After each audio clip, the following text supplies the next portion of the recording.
I want to talk about lessons of interdependence and letting go from bread making.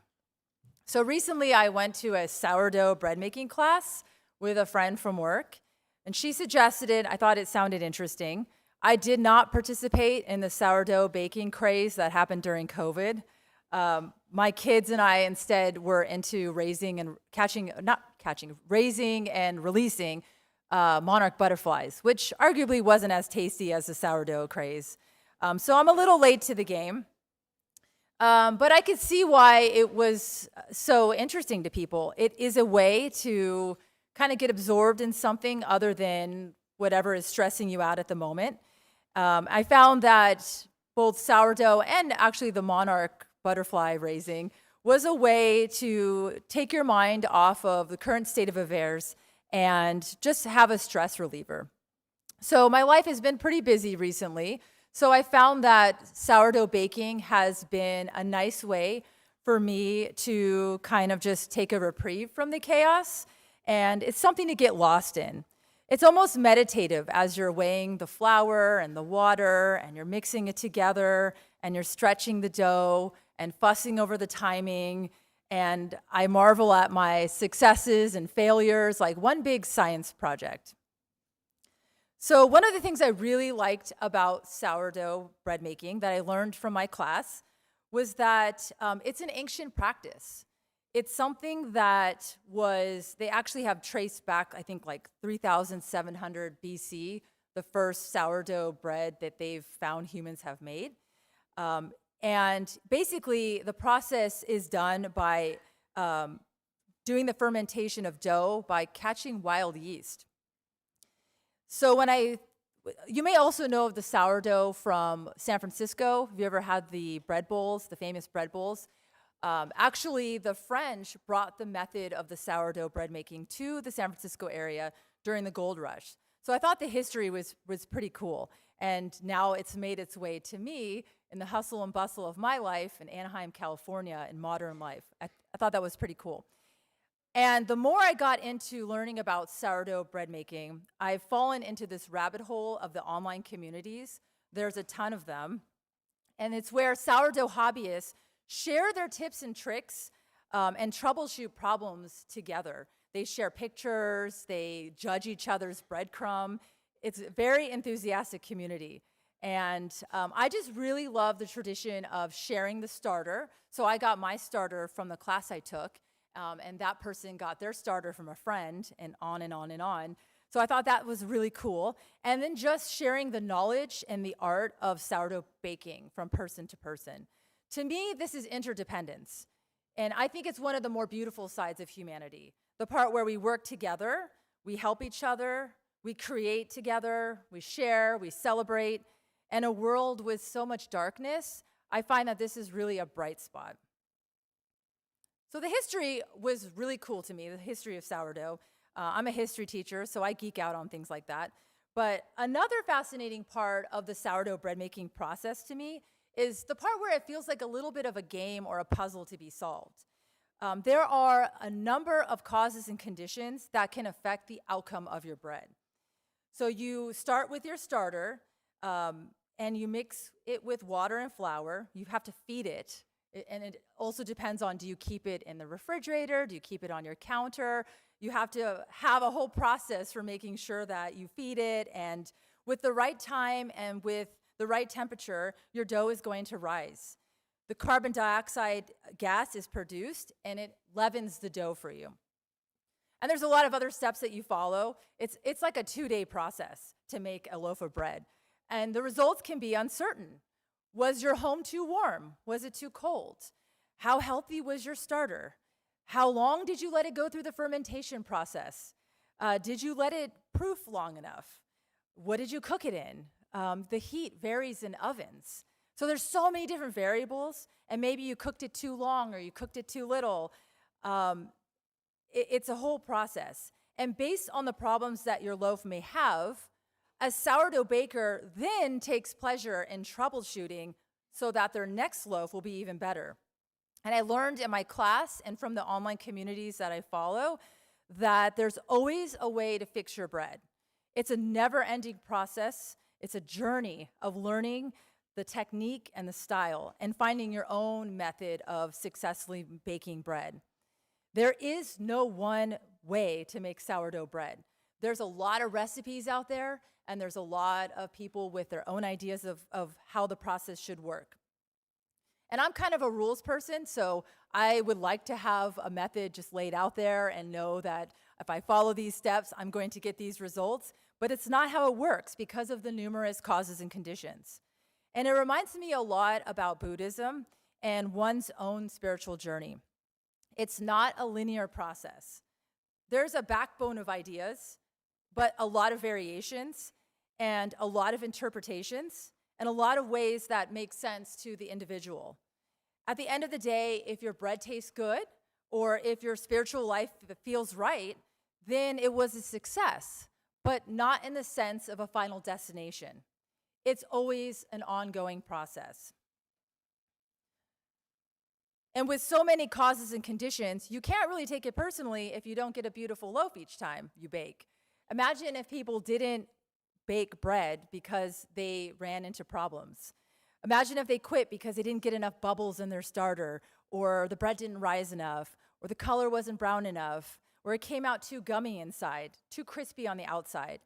Imagine a world where people didn't bake bread because it was too hard. That sounds like a tragedy to me, or some kind of dystopian horror story if I had to live in a world without bread. I don't even want to think about that. So in Buddhism, Shakyamuni Buddha taught the Four Noble Truths. We read it this morning. So the first one, all existence is subject to dukkha. Dukkha is suffering. And there's 8 types of pain. You've got the birth kind of pain, sickness, old age, separation from those we love, having to associate with people we dislike, not always getting what we seek or want, and the difficulties of growing older in both mind and body. And then the second noble truth, the cause of dukkha is craving or desire. It's our ignorance, our selfishness, our cravings, our attachment. The third one, the cessation of dukkha is possible. We can let go of the suffering. We can stop the suffering. We can extinguish our thirst and desire to attain wisdom. And then, of course, the fourth one, there is a way out. There is a path. This is the Eightfold Path. So I want to focus on the letting go part today. So Reverend Dr. Kenneth Tanaka uses a parable of the drowning sailor in the ocean. He wrote the book Ocean, if you've ever seen that book. But today I pulled content from his tricycle article that he wrote in 2019, and I actually have a QR code, so if you're interested in reading the article. So basically the parable goes like this.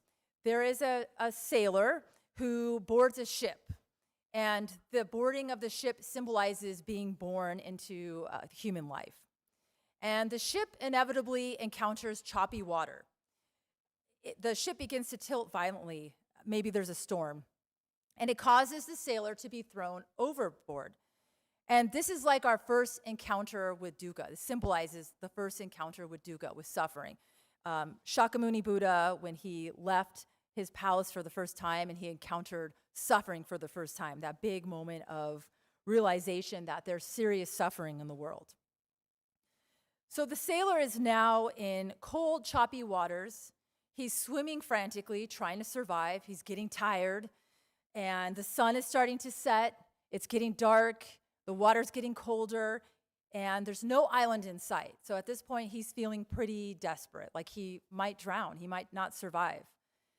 And then he hears a voice. The voice calls from the ocean, let go of your striving. You're fine just as you are. And so he turns over on his back and begins to float, relaxing, feeling the ocean holding him up. I remember when my kids took swimming lessons. That was like one of the big milestones that they were going to be able to survive if they fell into the water, right? They make them do the float test. And they teach the kids to be able to float on your back. Don't struggle, just float on your back, and if something happens, you'll be able to survive. So the ocean represents Amida, which is a manifestation of ultimate reality. And in Shin Buddhism, The sailor turning on his back and allowing the ocean to hold him up represents Shinjin. One lets go of striving and realizes that the ocean embraces and uplifts them, letting go of their egoistic self-power and awakening to other power just as they are. So Tanaka writes that after undergoing this experience, the sailor now begins to feel safe in the arms of the embracing sea, and it makes him a better sailor. He is able to utilize his nautical knowledge and begin to seek out more nautical knowledge, and he studies the stars and the moon and becomes a better sailor. There's greater room in his heart to focus on these things. He swims with confidence and energy. And the interesting thing is that nothing about the ocean changed, only the perspective of the sailor. The sailor is embraced by the compassion of other power. Now, in another tricycle article, this one written by Reverend Dr. Mark Uno, he writes that other power does not refer to an external being like a god, but it really means other than ego. So the foolish being is filled with blind passions, which is the calculating ego, and the karmic self. Amida Buddha is the self-expression of emptiness, oneness, and boundless compassion. The deepest reality of the self, the Amida self, as it were. For this reason, Reverend Uno says, Shinran states that true and trusting is Buddha nature. He goes on to explain that letting go of the ego and entrusting oneself to the flow of reality that arises from deep within occurs from the true self beyond words, one's own Buddha nature. So in this practice, you don't have to do the practices of a monk, something that Shinran did for 20 years before he left Mount Hiei. The compassion is actually already there for you to receive without any arduous requirements. Now, about a month ago, Reverend Dr. Akahoshi came and gave our fall Ohigan talk, and he mentioned that we receive much more than we achieve. And Shin Buddhism is about appreciating what I have to balance the desire for what I don't have. And we say Namo Amida Butsu as an expression of gratitude. So what does that mean for us today? So my sourdough hobby, I was thinking a lot about it and just general reflections about life and the various causes and conditions that affect us and the need to let go. And it's kind of what inspired what I wanted to talk about today. I think no matter who we are, no matter where we are, no matter what we're doing, no matter how old we are, we all have something to let go. And I think we get caught up trying to control our lives, and we're inclined to have expectations as humans. We have so many expectations. And we treat living like a checklist that we can just achieve in this linear, controlled manner. That's, of course, controlled by what we want, our desires.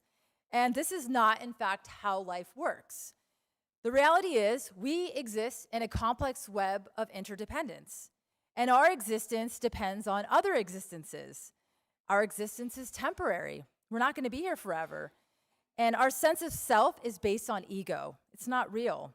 Yet we invest so much of our energy into this conception of who we think we are.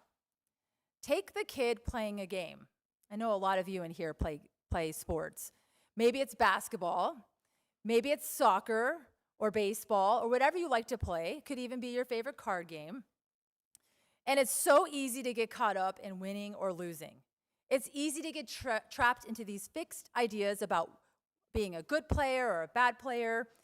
And how many of you have pinned your self-worth to how you've played in a game or drawn a conclusion about yourself based on your performance?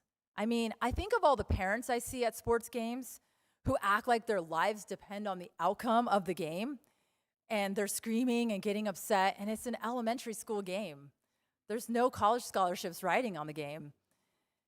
And I remember a long time ago when my daughter first started playing soccer, she used to play goalie, and she had to be the goalie in a tie-breaking penalty shoot-off during the playoffs game.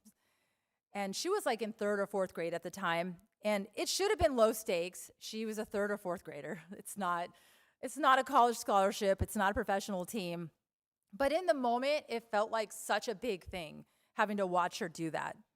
She had a very encouraging coach at the time who kept reminding her and the other players that for the ball to get to the goalie, it had to get past a lot of other players. And it's not just the goalie's fault. But when you're the goalie's parent, or if you're the goalie, it's hard not to take it personally when you let the game-winning shot go by you. You make it personal. So I wanted to take a look at what a soccer shootout is like. So I'm going to show you one.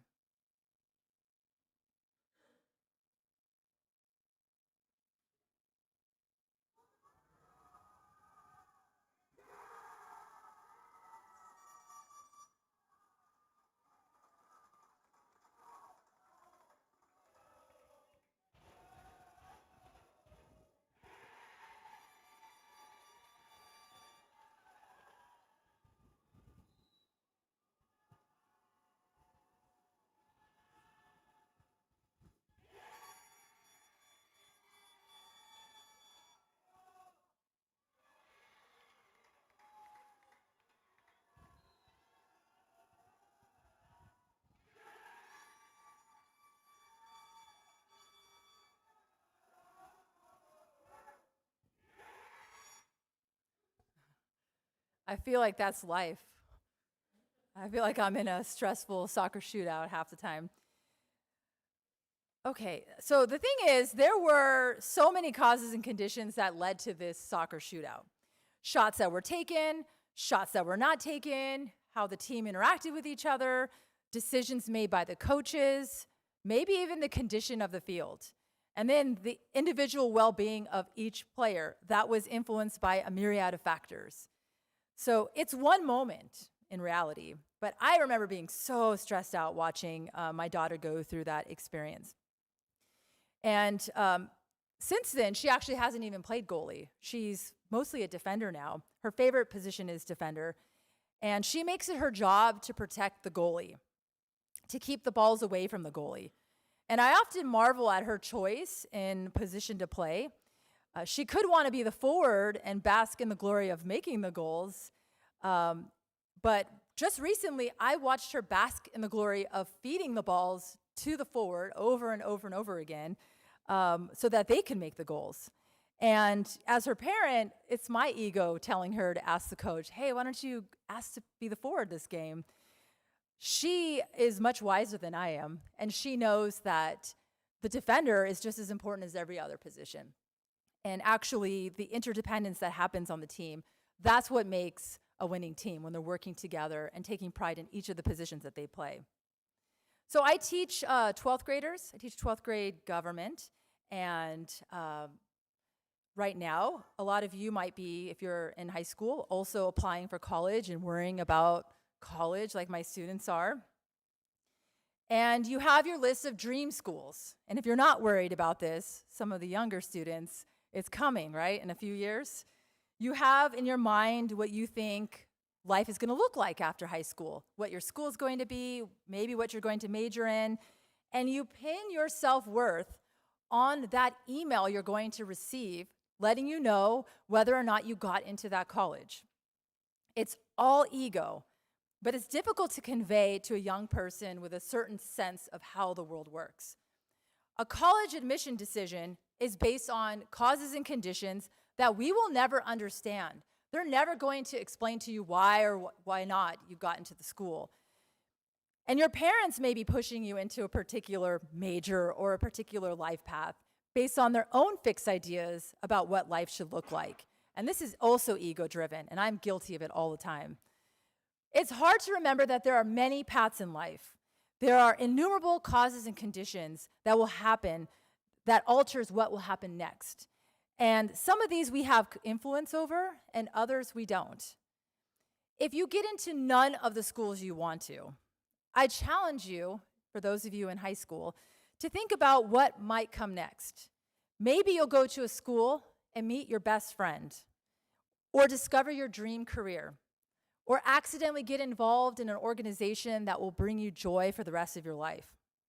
The point is, you don't know why you didn't get into college, and it's pointless to hinge your self-worth on a decision that was influenced by causes and conditions that were beyond your control.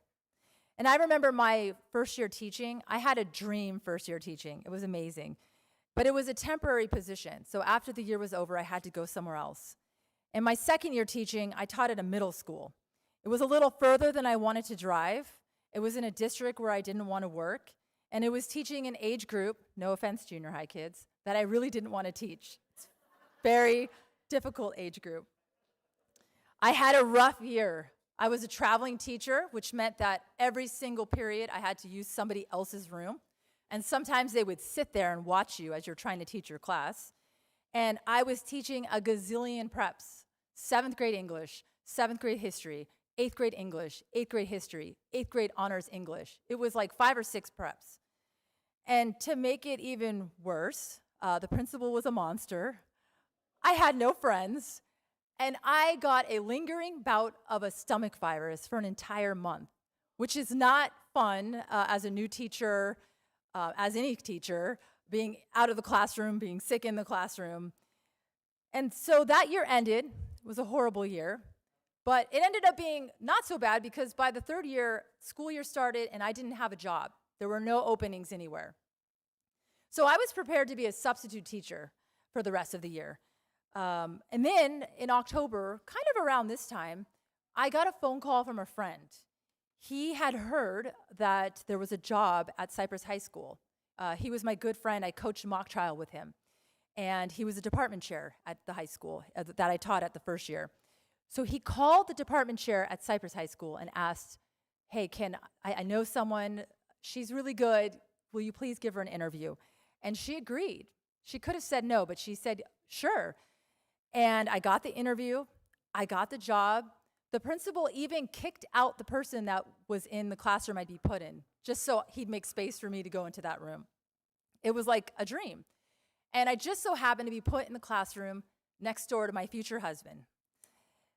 I think about that, one different variable, and these were all variables beyond my control. I mean, I had a good reputation as a teacher, but all the other things were beyond my control. But one different thing, I wouldn't be standing here right now. So to bring it back to sourdough, we feed our starter. We try to make it as healthy as possible. We mix our ingredients, even the kind of flour that you use and the temperature of the water that you use and whether or not the water is filtered, all of those can impact your bread.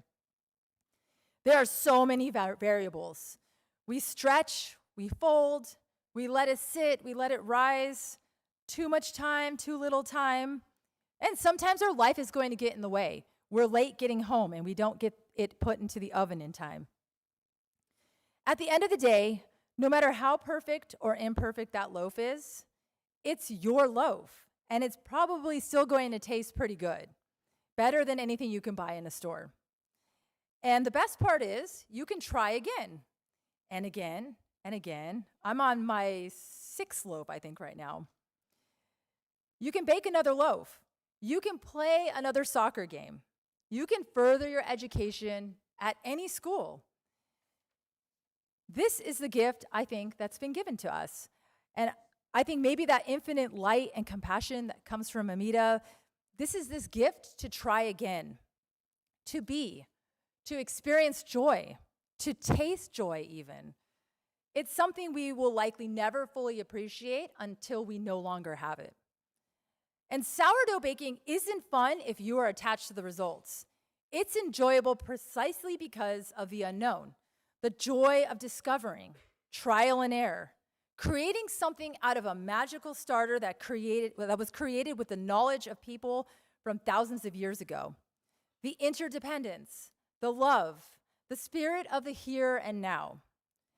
Imagine if you approached your life like that, with curiosity and not attached to the results, but in love with the process.